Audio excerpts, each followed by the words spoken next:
தீபன் குரலில் இருந்த எதுவோ மருத்துவரை இழக்க, சரி, போனதை விடுவோம். இப்போ இவங்க ஏதோ ஒரு விஷயத்துக்காக ரொம்ப மோசமா ஸ்ட்ரெஸ் ஆகி இருக்காங்க. அட்ரினல் பம்பிங் அதிகமாகி சடனா இதய துடிப்பு ரொம்ப வேகமா அதிகப்பட்டு இருக்கு. கூடவே நுரையீரல்ல இருக்கிற மூச்சுக்குழலும் சேர்ந்து சுருங்கி இருக்கு. கொஞ்ச நேரம் கவனிக்காம விட்டு இருந்தீங்கன்னா ஷி மே பி லாஸ்ட். இப்ப சில மருந்து மூலமா அவங்க இதய துடிப்பை இயல்பாக்கி இருக்கும். மூச்சுக்குழல் இறுக்கத்தை குறைக்கவும் மருந்து கொடுத்திருக்கும். ஆக்சிஜன் மாஸ்க் அவங்க இயல்பா மூச்சு விட பொருத்திருக்கும். தூக்க மருந்து கொடுத்து இருக்கிறதுனால she is sleep and relax now. இனிமே இந்த மாதிரி நடக்காம பாத்துக்கோங்க. இத்தனை சின்ன வயசுல இந்த மாதிரி கேஸ் அட்டன் பண்றது இதுதான் ஃபர்ஸ்ட் டைம். இன்னும் 2 மணி நேரம் கழிச்சு நீங்க அவங்கள பார்க்கலாம். அவர் போகலாம் என்பதை போல் புன்னகைக்க, அவர்களும் ஒரு செயற்கை புன்னகையை திருப்பி கொடுத்து விட்டு மருத்துவர் அறையை விட்டு வெளியே வந்தனர். நண்பர்களின் மூளையை அந்த கேள்வி அரித்து கொண்டே இருந்தது. அவர்கள் செல்லும் போது வர்த்தினி ஹரியின் படுக்கையை அறையில் இருந்தால், அப்படி அவர்கள் இருவருக்கும் இடையில் என்ன நடந்திருக்கும்? மற்றவர் அமைதி காக்க நாதனால் மனதில் இருப்பதை கேட்காமல் இருக்க முடியவில்லை. என்ன பண்ணீங்க எங்க வர்த்தினிய? எத்தனை முறை எடுத்து சொன்னோம் இந்த கல்யாணம் வேண்டாம் வேண்டான்னு. கேட்டாளா? அவன் ஆத்திரத்தோடு தன் கால்களை தரையில் உதைக்க, ஹரி கன்று சிவந்த முகத்துடன் அவர்களுக்கு பதில் சொல்ல முடியாமல் நின்றிருந்தான். அவன் முகத்தில் இருந்த வலியை கண்ட கார்த்திக் நாதனை சமாதானப்படுத்தி கொண்டு வேறு பக்கம் அழைத்து சென்றான். ஹரி ஒரு மூலையில் அமர்ந்து கொண்டான். 2 மணி நேரம் கழித்து முதலில் நண்பர்கள் அவளை சென்று பார்த்து விட்டு வந்தனர். வர்த்தினி சற்று தேறிவிட்டதாக அவர்கள் மகிழ, கார்த்திக் ஹரியின் அருகில் வந்து, நீங்க போய் அவளை பாருங்க என சொல்ல, ஹரி அவனை ஒரு வருத்த பார்வை பார்த்து முடியாது என்பதை போல் குறுக்கும் நெடுக்குமாக தலையசைக்க, கார்த்திக் அதற்கு மேல் அவனை வற்புறுத்தவில்லை. எங்கே தன் தோழியின் உடல்நிலை மீண்டும் பாதித்து விடுமோ என்ற கவலை அவனுக்கு. ஆனாலும் வர்த்தினியை அவளுக்கே தெரியாமல் நண்பர்களுடன் சற்றே பலப்பட்ட குரலில் பேசும் காட்சிகளை தன் செல்போன் கேமராவில் படம் பிடித்து கொண்டு வர, தன் கண்களில் கண்ணீர் ஒழுகிறது என்ற உணர்வு கூட இன்றி ஹரி அந்த காட்சிகளை இமைக்காமல் பார்த்து கொண்டு இருப்பதை கண்ட கார்த்திக்கின் உள்ளம் அவனையும் அறியாமல் ஹரியின் புறம் சற்றே சாய்ந்தது. வர்த்தினிக்கு உடல்நிலை சரியில்லாமல் போனதை சொந்தங்களுக்கு தெரிவிக்க வேண்டாம் என ஒரே மனதாக தீர்மானித்தனர். பெரியவர்களை பதட்டப்படுத்த வேண்டாம் என்ற எண்ணம் அவர்களுக்கு. 2 நாட்கள் மருத்துவமனை வாசம் முடிந்து வர்த்தினி வீட்டிற்கு திரும்பினாள். முதலில் அவளை அங்கே தனியே அனுப்புவதற்கு பயந்து கொண்ட நண்பர்கள் கார்த்திக்கின் உறுதியை கண்ட பின்பே அவளை அங்கே செல்ல அனுமதித்தனர். ஹரி தெரியாமல் கூட அவள் புறம் வருவதே இல்லை. வீட்டில் வேலைகள் செய்ய ஒரு வயதான பெண்மணியை நியமித்திருந்தான். வர்த்தினி தன் அலுவலகத்திற்கு 1 வாரம் விடுப்பு சொல்லி இருந்தாள். ஹரி தற்சமயம் அதிகம் கொடுப்பதை பால்கனியில் குவியும் காலி மது புட்டில்களில் இருந்து வர்த்தினி அறிந்து கொண்டாள். அவன் அந்த வீட்டிற்கு வந்து செல்வதற்கான ஒரே அடையாளம் அவை மட்டுமே. மற்றபடி அதிகாலையில் கிளம்பி செல்பவன் எந்த நேரத்தில் திரும்புகிறான் என்றே அவளுக்கு புலப்படுவதில்லை.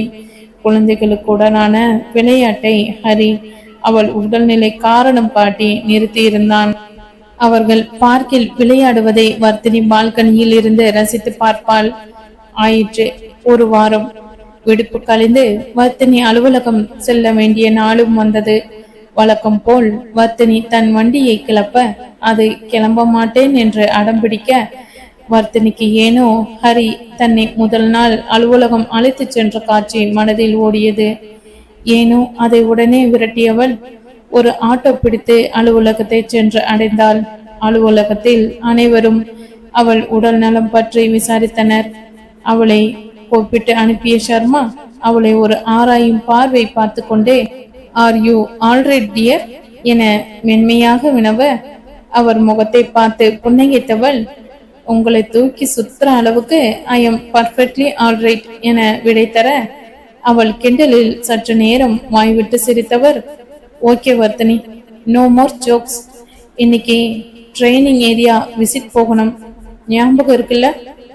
ஷார்ப்பா 12 o'clock கிளம்பிடு, சரியா என அவர் நினைவுறுத்த, எஸ் பாஸ். அவள் விரைப்பாக ஒரு சல்யூட் வைக்க, அவர் மீண்டும் வாய்விட்டு சிரிக்கையில் வர்த்தினி தன் இருக்கைக்கு திரும்பி இருந்தாள். ஒரு வாரம் அவள் விட்டு வைத்திருந்த வேலைகள் மலை போல் குவிந்து கிடந்தன.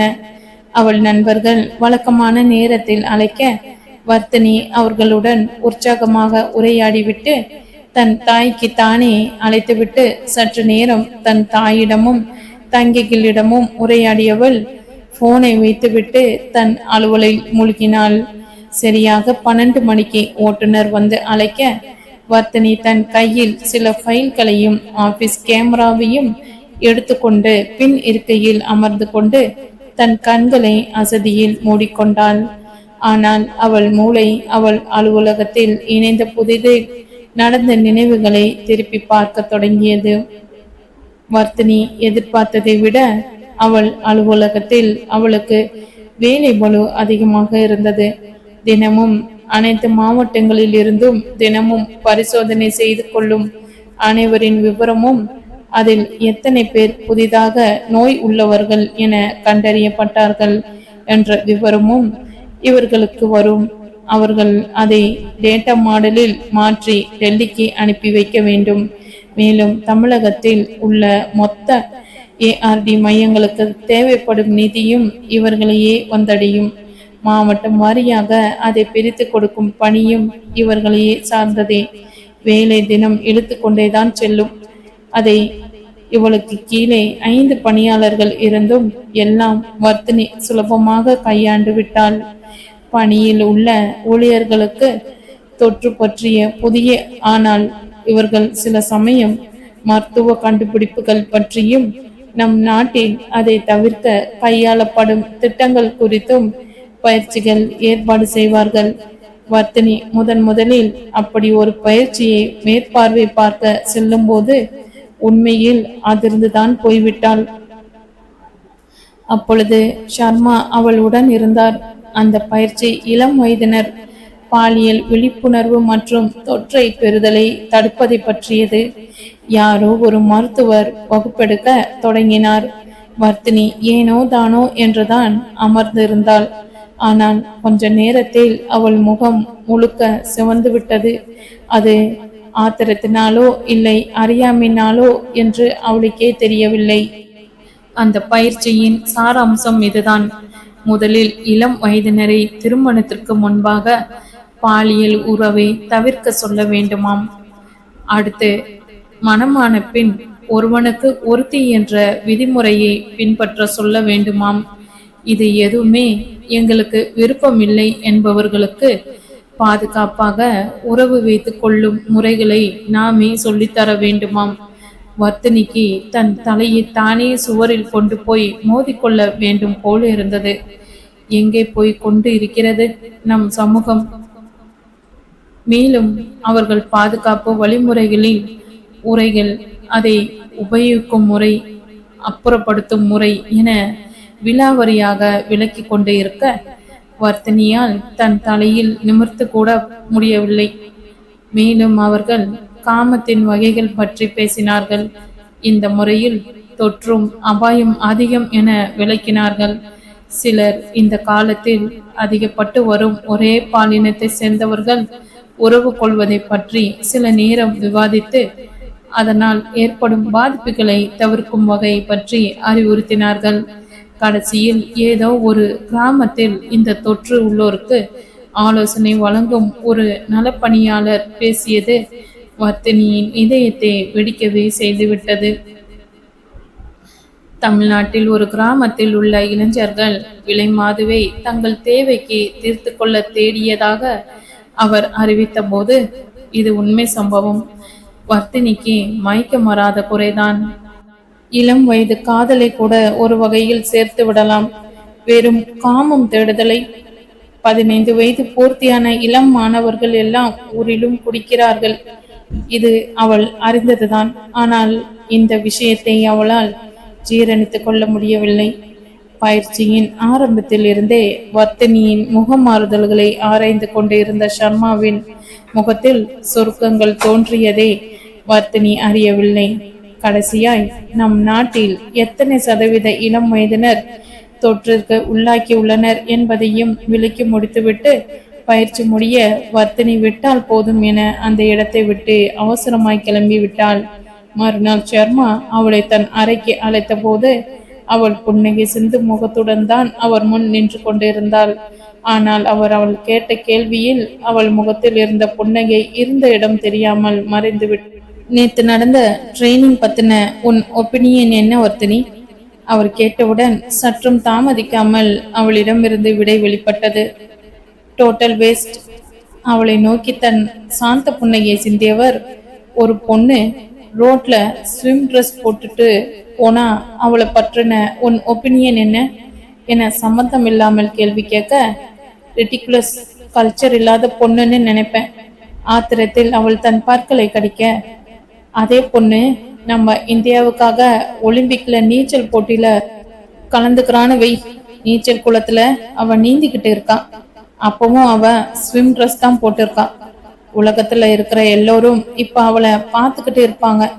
இப்ப அவளை பற்றின ஒப்பீனியன் என்ன? அவர் கேட்டுவிட்டு அவள் முகத்தை பார்க்க, வர்த்தினி மெல்லிய குரலில், அவளை நினைச்சு பெருமைப்படுவேன். அவ ஒரு வீராங்கனை இல்லையா? வர்த்தினியின் இருவேறு பதில்களை கேட்ட சர்மா மெதுவாக புன்னகைத்து விட்டு, 2 பேரும் போட்டுட்டு இருந்தது ஒரே ட்ரெஸ் தான். இருந்த இடத்துக்கு தகுந்தபடி அவங்க மேலே இருந்த மரியாதை மாறுது இல்லையா? நாமும் அது மாதிரிதான் வர்த்தினி. அவங்க வீரங்கன்னா நாம போராளிங்க.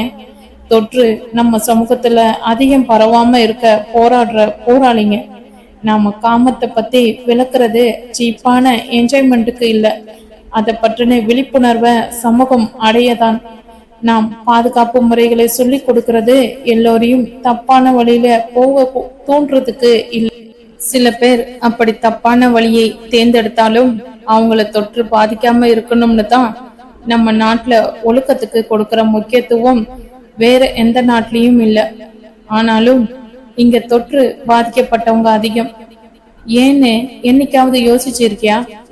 அவள் இல்லை என்னும் விதமாக இடம் வளமாக தலையசைக்க, தம் முகத்தில் மீண்டும் அதே சாந்த புன்னகையை தவள விட்டவர், ஒழுக்கங்கிற பேர்ல சில பேர் இங்க கொத்தடிமைத்தனத்தை கொண்டு வந்தாங்க.